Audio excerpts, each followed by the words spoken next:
This pattern is called Table Topper number 5. It's a Helpful Heifer series pattern from the Quilted Cow. You can find it on their website. After you cut out all your fabric per the pattern instruction, you end up cutting it into these triangle shapes. I recommend using a spinning cutting mat to make sure that it's easier to move around and get everything cut. The Quilted Cow kit comes with all the fabric you need. Next, take all those cut pieces and lay them out according to the pattern. There is detailed instruction on the back which labels each of these colored blocks by letter.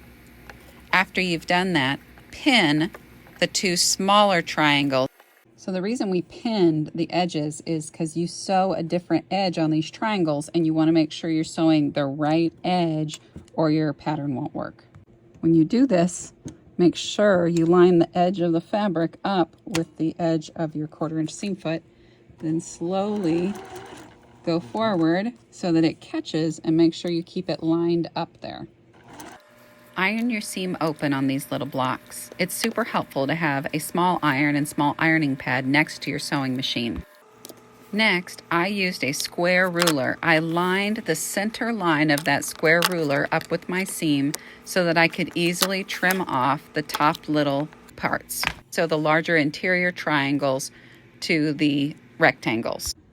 So the next step is you're going to sew together these edges. And what I would recommend is lining them up right there on that point, and putting a nice little pin right where that seam is to hold them in place, and then you're going to go sew it. This is the step where you'll recognize the interior point is most important. Sew those together and don't forget to iron after you're done.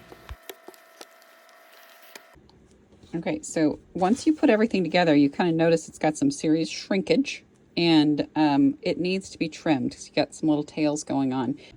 Okay, so just so you know, the way the pattern is designed is that these end points go on, and these are supposed to be cut at a little 45-degree angle.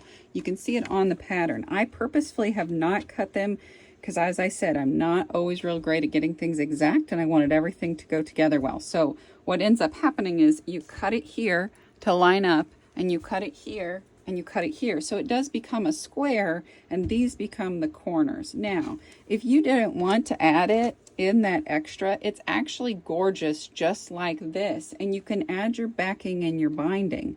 I'm going to go ahead and do it as designed just because I want you guys to see that finished product. But me personally, I love it like this, just super simple and plain. Okay, so one of the things that the pattern says is that to connect all of these blocks to block C, which is this middle block, you're going to use what's called a partial seam. The partial seam is I'm going to sew from top down here to about 1/4 inch away from the edge. Then I'm going to sew the next piece, and then I'm going to sew the next piece. And as I go along, I'll actually have it closed all the way around. This step is a little confusing, but you're basically lining up the edges so that you can sew them together. So I wanted to show you how tricky this kind of is. So that's my seam right there, and I've sewed it over here. I'm bringing that fold where my seam is up to the edge of my underside fabric here. You can pin it, you can do whatever you want there. I'm then lining it up in my needle, and I'm going to go kind of slow. I'm going to actually backstitch, and I'm going to come forward. Now, what I'm doing is making it so the seams kind of close each other out. Oh, I went too far, but that's okay. I'm just going to trim that back a little bit because I need a little bit of a seam down here. Let me open this up for you. So now, see, I've kind of got this openness. I'm actually going to go ahead and fold it over. Fold it over. And I'm going to sew this bad boy together. And some of you are like, oh my gosh, you didn't iron. I know I didn't iron. I'm just showing you guys how easy this is. Just zip this along. Make sure when you look down here that you are going to hit all of the little seams. Ta-da. So now it's come together again. So now I've got one more to do, and see how nice it is around the edge. I've got one more to do.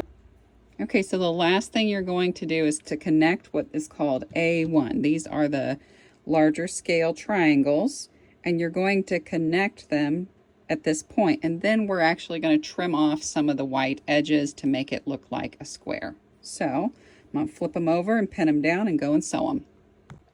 Okay guys, this is the cheater method, and you know, not everybody will like to do it the way I'm doing it, and that's okay.